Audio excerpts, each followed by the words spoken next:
Well, good afternoon, Carl. Hello, Michael Kitces. How are you? I'm doing well. I'm doing well. I'm enjoying this like pending summer season as of our discussion. It will be summer by the time this episode is live. Do you have exciting summer plans? What do you do in beautiful Utah in the summer? Yeah, really. Yeah, summer's awesome. We have a bunch of cool, kids going to graduate school or in between school that are going to be around, and that always makes things super Oh, busy. So I love summer. So yeah, it's super fun. It's fun. We had all these plans 4 weeks ago. This yeah. always sort of like we talked a lot about this, that like the old saying, men make plans and God laughs. Like Yes. we Yes. had all these plans literally like probably 6 weeks ago. I had my summer calendar scheduled Hmm. out, and then Yep. a bunch of awesome things happened with kids getting into grad school, maybe some relationships that are getting serious, those sorts of Ooh. things. Suddenly, the whole summer has changed in very good ways. But just a reminder that like planning should be done with a pencil, not carved in stone. Uh, I thought you were going to give us like a whole, this is why planning is a verb and not a noun. It's exactly right. It's exactly right. So anyway, it's good. It's going to be a really remarkable summer. Cool. Well, I wanted to kick off today's episode with like, an interesting question that came from an advisor. I think this conversation is actually going to go a number of different directions, so I'm just going to kind of set the context out because I'm curious where this goes from you. So this is from advisor. We'll call him Jacob to have a name. Not real name.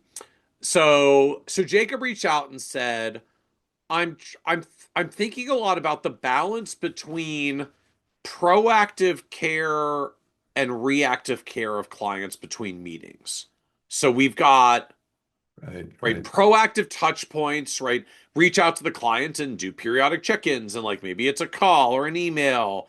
There's like the warm touch things, the birthday card, the how was the vacation, how was, little Johnny's graduation.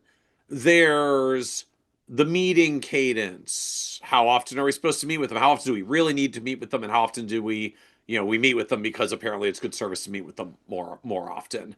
Uh, then there's the like, how often do you reach out because you're nagging the clients? Because, we're trying to help them push forward on getting the estate documents done or getting that insurance policy in place or whatever it is, and like we're trying to help them in that regard.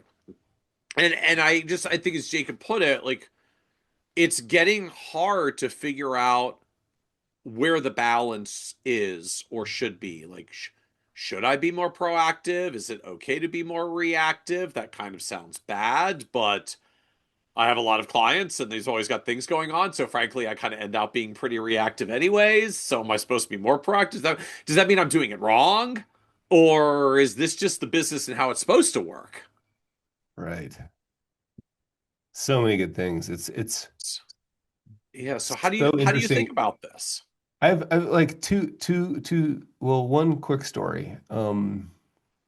There's actually two competing stories, which Okay. sets up the tension for me. Okay. One was, like, and we've talked a bit about this before, like, are we over servicing people? Did anybody ask? Did anybody ask for birthday cards? Um, And I remember one of my favorite advisors ever named Kevin, who we've talked about on this show before. Yeah. Kevin didn't do any of that stuff. No anniversary cards, no birthday cards, no, he just rapid response to client inquiries. So they took all that time that we'd spend on all those. I remember him even saying, like, most of us just don't even return phone calls. Maybe we should take that time we're spending writing birthday cards and make sure we return phone calls. That's his take. So rapid response, a consistent experience and rapid response to any client inquiry. That was it. No birthday cards, no anniversary cards, like no monthly planning topic. That was his view, and he's built one of the more successful businesses I've ever seen. So Pretty cool. That was Kevin's. Let me just set up the competing one okay. was I'll just call him Dr. Terry. That was not his name, but Dr. Terry came to me and he was, again, we may have mentioned this before, but he was the one that when I said, in an ideal world, how often would you hear from me? And he said, in an ideal world? And I said, yeah. He said, never. He's like, you just Right. take care of everything. I wouldn't think about it. And I took him at his word. And so, like I didn't respond. I didn't send out active stuff. I didn't bother him. I didn't send him all this, like the research reports or the whatever. And I got transfer paperwork to Fisher, to Fisher, which is when I was like, I called him and said, I'm not going to allow you to do this. We had this whole thing. He's like, are you allowed to not allow me? I'm like, I know, but I'm not going to allow you. If you need a new advisor, I'll help you find one. But anyway, so I was like, wait, you told me never. And he was like, I know we weren't there yet. So that was when I decided to never believe Terry's, never to believe them. And that was when I came up with the idea in my head that like, it doesn't matter what they say. Some of this is just theater. Some of this, they just need to know that you're thinking of them. Even if the answer is, hey, I've reviewed everything. There's nothing to do here. I want you to know I'm thinking of you. There was some element of just showing up and knowing that there was activity taking place because we're certainly billing them, even when we're doing nothing because nothing's the right thing to do, right? Like we're not taking any action. Getting to the Yeah. spot where we can confidently tell people to do nothing actually takes a lot of work. Yes. And if we don't tell people about it, they don't know it happened. So that's the tension. Well, I think you captured the tension well. I actually want to understand some of the nuances of these tensions more. So let me start on the Kevin side. I think you said consistent experience, rapid response to client inquiries. So I think the second is more straightforward than the first. So what does rapid response to client inquiries mean? Like if a client sent I mean, let me just think carefully about the date. Were we using email? Yes, we were using email. Um, if the client called or sent in an email,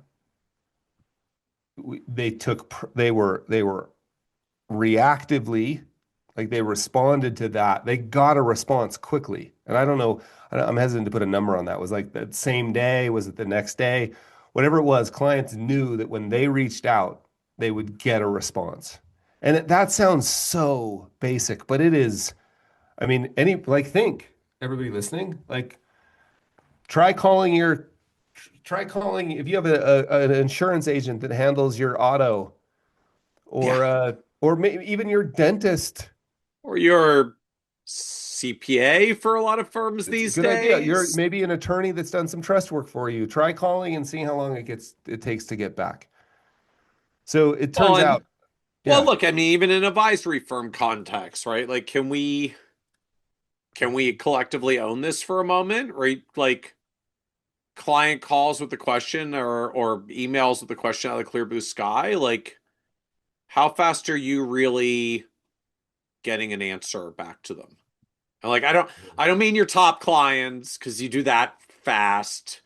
Your everybody. slightly below average client Yeah, that is everybody. not the one that you have the like impulsive hop to response to. Like, how long is it really taking to get a response, assuming they said something that actually needs you and you're not like forwarding it on to a team member because it wasn't really But for but even but even that, themselves. like when do they get a response from the team member?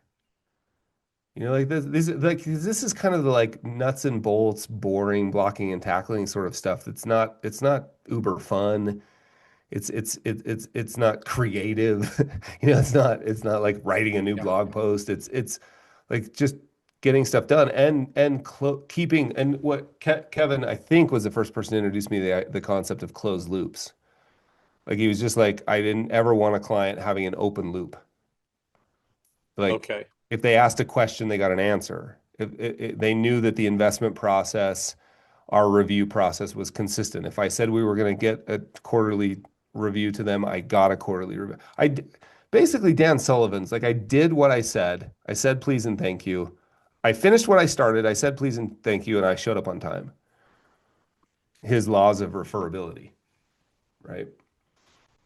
So, but I was struck with part of what you said. I don't know if this was like just being facetious or like Kevin's actually stated attitude. And like, but I'm not doing all the birthday cards and the rest, and I'm taking all the time that I'm not spending on that to be readily available for rapid response to clients.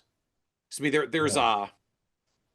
there's a trade-off there that I'm not sure all of us think of as a trade-off, Yeah. Yeah, it's right? funny. Like how long does it take to create the birthday card service or whatever the thing is? I'm like, yeah, until you have like seven of those different things that you do across the firm. And some week there's always something going on with some client or something for one of your common touch points to clients that Yeah. collectively leaves you and the whole firm a little busier than maybe you meant to be. And is that really what mattered more than, yeah, there's not a lot going on around here because we just want to be extremely available for rapid response whenever the requests come in. Yeah, it's interesting. You know who does this interesting? I just noticed it. Let me just take a second and grab this example because Yeah. I think it was very intentional. And before I say the name, Make sure the person. make sure that it was actually true. Because I what I saw was at the bottom of their email that they send out regularly, and I'm actually now there scrolling. Yeah, it's super interesting. So there's a great advisor in St. Louis, a advisory firm named Hill Investment Group. So Matt Hall is the a, a friend, and they've got this great firm in St. Louis, and um, they just instituted on all their emails. It's now says new live phone coverage. It's like effective February 16th, like from 8 a.m. to 8 p.m. Eastern, somebody will answer the phone. And 5 a.m. to 5 p.m. Pacific, somebody answers the phone live if you call. Which they're I literally like promoting as a service, like as a feature. Rapid response. Like we're here. I just thought that was I haven't had a chance Well, to ask Matt about that, but it's the kind of thing I, Matt does. well, I mean, Like, in a world where, like, right? I mean, like, what's the counter dynamic right now? ooh, Anybody called into a dude, can't have large it. firm environment, financial services or otherwise, and just hung out with some combination of Oh, voice activated phone trees and AI avatars trying to kindly, gently help you get to uh, whoever it is you need, and you're just sitting there going, like, can I just get to a human being that can solve my problem, please? I can't do it anymore. Like it's just so. I mean, some of them are actually getting quite good. I've been actually kind of impressed with a few of them, but mostly I'm just like I just end up saying representative, representative, Yeah, representative. agent, agent, Yeah, agent, yeah, agent. yeah. And I thought seeing this, I mean, like it's interesting to me. All I really need to know about this is that I noticed this. Yeah. I've been getting Matt's emails for years, and I noticed this on his email that somebody answers live. So that's just an example of So, rapid, sort of like being available. Last little point. This reminds me a little bit of my doctor friend who used to have clients who'd come in and want to argue all the time about which high blood pressure medicine to take, and he would then remind them gently or not so gently, like you still smoke. And sometimes I think that's kind of the same. Like, hey, how fancy can we get with this extra stuff we're doing? But wait, we're not returning emails. And I'm not pointing any fingers. I'm just saying I have the tendency to do that. Like the basics are hard to do. So anyway, yeah. that would be that one tension. And I'm not sure So, it's right, to be honest, in today's environment. I don't know. I haven't talked to Kevin in 10 years, but I did like Matt's like deeply human yeah. touch of rapid response. So, what was the consistent experience part of Kevin? It was early on. I mean, that was early on when we had, this'll like it always surprises the youngs listening to this that there was a time in which portfolio design, consistent portfolio design was a really deeply novel concept. Instead of kind of have a hunch, buy a bunch stock brokerage, they had built really nice model portfolios that were consistent over time, and the reporting was Okay. quarterly, and you knew what your fee was. Like these were early Okay. days when this was novel. Okay. And he did the same. I remember always saying, like, But aren't you doing the new thing? He's like, I've been doing this for 10 years. No, my clients love it. It's boring okay. too. So I mean, in this context, consistent experience is not like we consistently give you a high quality touch point experience in the form of a e-newsletter, a birthday card, or da da da every month all year long. Like we're not talking about that kind of consistent experience. We're talking about The every work. client's in a consistent portfolio and it's consistently rebalanced and you always get your reports. Like It that was kind of just consistent consistency. with the like planning and investment work, Yeah. right? Like we're going to meet this often. When you show up, we're going to be prepared. Like it was just Yep. very consistent with the work. There was no extra stuff. So now again, I think you contrast this so well with you know Kevin rapid response to client inquiries and Dr. Terry who basically fired you for Kevining him. That's right. That's right. That's right. That's right. So so now take us to the other end. So what, right? Dr. Terry said, my ideal contact frequency is never because I just want you to handle all the things. That's why I'm hiring you. I did it. You did it and he fired you for it. Yep. Yep. So so it sounds like there was at least some conversation with him in the aftermath and or trying to keep him from going to his new home. So what was I mean what in retrospect at least like what did Yeah. he want and need that was missing? Yeah. I think this points to, we said a little bit about it earlier that, you know, um, there's a lot of work that goes on behind. I did have a conversation with him. He said, "Well, I just talked to this advisor about like international markets and emerging markets, and you're not doing any of that." And I was like, "Yes, yes, we are." And he's like, "I didn't know that." And so I think and that expanded. I had another very similar experience after we started after that. We started implementing a thing where we would review, and you and I have talked about this, and please don't send emails. We get emails every time it gets brought up. But the I 17 know what you're point, going to say. yeah, yeah, Say it. Tell yeah. us about the checklist, Carl. The 17-point wealth management audit, we know it doesn't matter if it's 17 or 12 or 72, make your own. Like, don't send any emails. But the 17, that's when we started doing that. We were like, let's put together everything we do for every client every month. Let's have a checklist, kind of like when you walk into the bathroom at McDonald's, you see that checklist on the wall. At least you used to. Now they just scan it. But you used to seeing it. It was initialed that somebody did it at one and somebody did it at two and you didn't know that somebody was doing that. When you saw that checklist, you're like, wow, they keep the bathroom clean. So we created something like that, and every month we'd call and we get the same response. Every month it was almost always the message I would leave on the phone on the voice answering machine, you know, was, "Hey, we've looked at everything," and we'd say, "We've looked at everything in the 17 point or 12 point or 18 point wealth management audit. Everything's fine. If anything's changed in your life, let me know." And I'd leave that message. And after like a year of that, I had a group of clients where I said, "Hey, we always leave the same message. Like, do we need to keep doing this?" And they were all like, "Yes, yes." And I was like, "Why?" He said, "It's just so great to know somebody was looking. It's great to know that you're on top of it." So even though we were doing quote unquote nothing Yeah. to the client's, you know, plan or portfolio, I mean, rebalancing, of course, but we were doing the getting yourself in the position where you can confidently tell them there's not much to do here is a lot of work, and nobody sees that work. Right. So I think part of this is what I referred to earlier is like Terry just needed a little theater. And I don't mean that in a negative way. I just mean Terry needed us to put on a show to help him understand what we were actually doing. We have thought about emerging markets, and this even comes to timely market stuff. Like sometimes it's like clients need to know that you're on top of certain things, right? Right. So anyway, that's the tension there. So so I hear you on I guess just the tension, the balance. I mean, my head goes to a similar place. Like clients need to know that you're watching it, you're on top of it, right? To me, just that's why there is some level of proactive communication and engagement that helps. As you said, even if they don't respond, it's actually really nice to have gotten the message and know that you're Yeah. thinking about the things. There's a part where they need room to ask questions, Mm.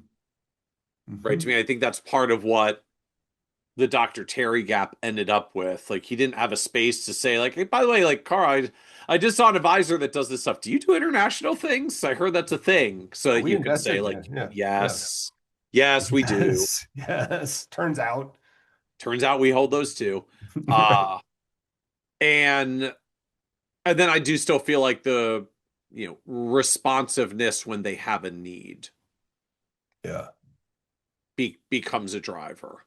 And Uh by the way, this just occurred to me, Michael. Like I think because the world feels we've already touched on sort of less human with every interaction, but a secondary thing that's really important is the world feels less uncertain today than it's ever felt.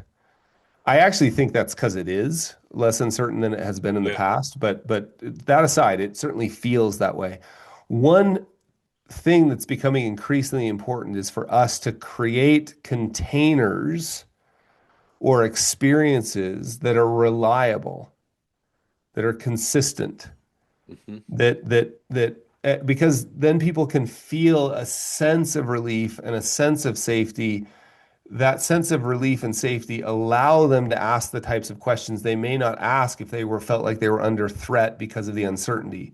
Well, one way that shows up is you showing up consistently. Like, and it's a Right. form of what Kevin said, but there's another form of that, which is like every week we send an email on Tuesdays.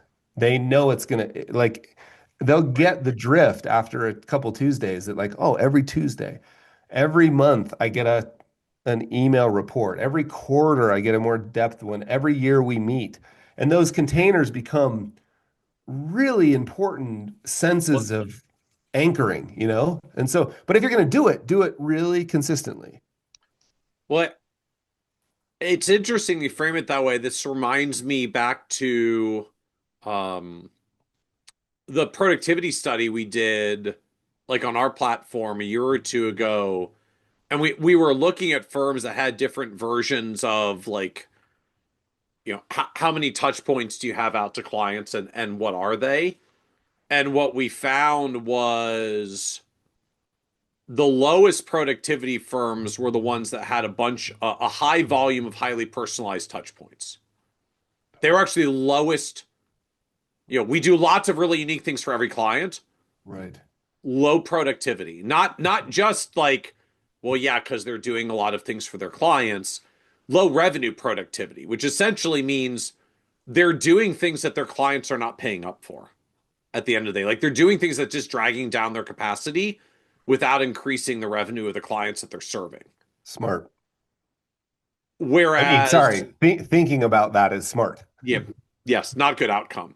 Yeah. Whereas the folks that were higher productivity also had a lot of touch points, but theirs were all very standardized.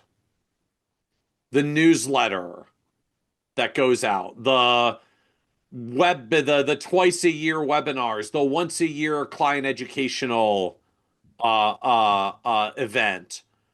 In fact, a lot of them only actually had one meeting a year, Right. but they might have had one in-person meeting, three quarterly phone calls, one educational event for clients, one appreciation event for clients, one or two webinars, a monthly newsletter. Yeah. All so like the total list of things, they might have had 20 plus touch points to the client, but only one was a meeting. I, And lo- they I, were and they were, I guess, to Kevin's framing, like they were consistent yeah. about them. You I knew what you were really, going to get when you were going to get it, yeah. I really including the found it. check-ins. One of the things that, I mean, there was some data to back this up back in the day, but all the sort of number of touch points data that was done. I really found it useful, and I think I would still do this if I were to start a firm again. And it was 12, 12, 4, 1. So it was a monthly touch point, and that was and I just turned that into a monthly email. Actually, no, I turned that into the monthly uh wealth management audit. Like every month We pulled it out. We checked things like, no, we don't need to get into it, but beneficiary designations, dividends reinvesting, like everything Yeah. you did it, and we sent out an email. The email was template and then it was customized. Like the template started and just, hey, we checked your Yeah. thing. That happened every month, 12 times a year, every month. 4 times a year, that was more in depth. So 4 times a year, that was probably a phone call Okay. where we just said, hey, anything going on? We did your quarterly review. So it was quarterly, that was more in depth. One 12-4-1, one of those quarterly things was in person. One of those in-depth things was in person. So 12 quote unquote Yeah. reviews, you know, four in depth, one in person. I just found that to be useful. Like if you did nothing else, that would sort of be my like, but you still smoke. Like if you did nothing else and replied rapidly, you would be you would be massively out, Yeah. on a competitive level. So anyway, that's a thought. Part of what strikes me around this, I think like the comment you'd made earlier, um, forget you framed, but like you know, you're sending out the reviews or the messages, and clients are happy that you're doing it because they know it means you're watching it and on top of it. Even and including if they don't actually read the whole thing. Like it's not there because they want to read it. It's there because they want to know you wrote it. That's right. And I mean, you frame this at points as some version of the theater of financial planning. It's like the things we have to do because it's part of the show experience. I find myself coming to it now from a different direction because that starts to connect back to me to things like, the all the firms that roll out a client portal so their Hmm. clients can like log in and check all their stuff anytime they want and then get really frustrated that maybe 10 to 15% of their clients log into the portal in any particular month. That like, what I mean, this becomes a slippery slope the other direction, so you have to rein me back in. But like, what if the point of the portal is that it's there, not that they use it? What if the point of the newsletter is that you sent it and showed that you're thinking actively about markets, not because they actually wanted to read it? Like, are we getting stuck in some kind of engagement trap where if we Yeah. don't get the open rate or the click rate or the portal login rate or the scheduling rate because we keep reaching out to clients that won't schedule the meeting or won't do the phone call, are we failing if we keep doing the things and the engagement rate is low? Or is the whole point that the fact that we're consistently showing we're doing the things is making clients comfortable enough that they don't actually need to read the newsletter, log into the portal, schedule the call? Like I just need to know that you're there because if I do have questions, I want to be able to engage. And if I do have something I need, I want you to respond quickly. But Yeah. I didn't actually need you the rest of the time. Because at the end of the day, my financial planning life is not actually changing every month, such that I need to engage with you about it every month. Yeah, it's interesting. What came to mind there is like, yes. And then I was like, I remember another doctor client of mine, Dr. Dave. I invited him to an event where we were gonna have like um a, a CPA. It was like October, November, and it was sort of like tax things you could do around tax. And he called me and said, "Hey, I have an idea. I'm really busy. Could you go to the event?" And I was like, "I'm already going." He's like, "And then will you just send me an email if any of it applies to me?" Hmm. I was like, "Wow, that's really smart." So like I was like, what if, instead of the like right now, and again, I don't know, but there's something interesting about your monthly newsletter email that goes to everyone. Something interesting about that. There's also something interesting about it just being I'm a big fan of those emails looking like emails rather than super formatted. Yeah. What if that email was written, but then every single one of them was just there was just a little customization, like what if people got a note, like the wealth management audit? What if people got a note every month that just said, "Hey, this is what we've been thinking about. I've looked at your thing. It doesn't really apply that much to you," or "Hey, we've already taken this to account," or I just wonder if it's going to get more important. Because have you noticed, Michael, like even now my text messages have been invaded Yeah. by spam. And I Yeah. just wonder if like it's going to get more important to be like, because now I have somebody who reads my emails, like clears my email box before I see it. And we've been spending a lot of time trying to get the sniff test on what's a trick and what's not. Yeah. And people are getting more trick. And I was like, look, if a PR place actually took the time to know, like for Behavior Gap Radio, if you pitch me a guest for Behavior Gap Radio, delete without a Yeah. second thought You're because I've cut. never had a guest. You don't have guests. Yes. I So, mean but if the number of pitches we get to the Kitces inboxes of like, we have the most perfect guest to appear on your Kitces and Carl podcast. I'm like, so you've never listened to it. yeah, but if somebody did say, I know you don't have guests, Yeah. but I'm going to make this pitch anyway because I think you should make an exception, we would reply to that Yeah. Yeah. Yeah. and probably say no, but we would say, hey, man, thanks so much for taking the time. That was so Yeah. considerate of you. I just wonder if there's something there too, in terms of like, what if it was like every month I got an email from my advisor and I knew that they had thought about my situation specifically? It felt relevant to me and it felt personalized and relevant. That's interesting to me.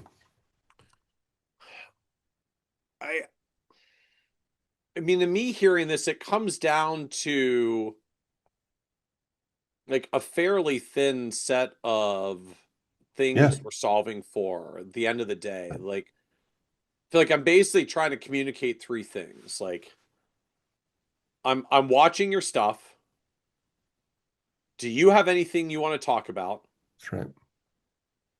And here's how to contact me when you do need something. Yeah, I love. It's funny. As soon as you said three things, I had this. I just think so deeply of the work real advisors do that I was like, it's actually one thing, right? Like it's love, you know. And I don't mean to get too feely about it, but yeah. And the best way to demonstrate that is what you just outlined, right? Like we've been thinking about you. Sort of here's what's relevant. Do you have anything we need to know about? And here's how you can get in touch with us with anything you need ever. So I guess for all folks listening, take all the miscellaneous things you do and run them through that lens. Like, what do you come up with that still fits? What do you come up with that maybe you could get rid of? And are there any ways to do or demonstrate that you're not, that maybe you want to add in? Yeah. Yeah. And if, you know, if you find yourself like me, sort of debating which blood pressure medication to take and you're still smoking, you know, Yeah. let's fix Okay. those So holes first. so meaning like don't get too focused on what's the ideal touch point if your firm is so busy that it still takes you 3 to 5 days to respond to a Yeah. client when Yeah. they come Or to the just, inquiry. you know, maybe I don't need to write a book if I haven't sent a consistent email for a while or you know, whatever. These are easy for me because I make this mistake all the time. So anyway, I think that's really helpful. Thanks, Michael. Awesome. Thank you, Carl. Okay, cheers. Cheers.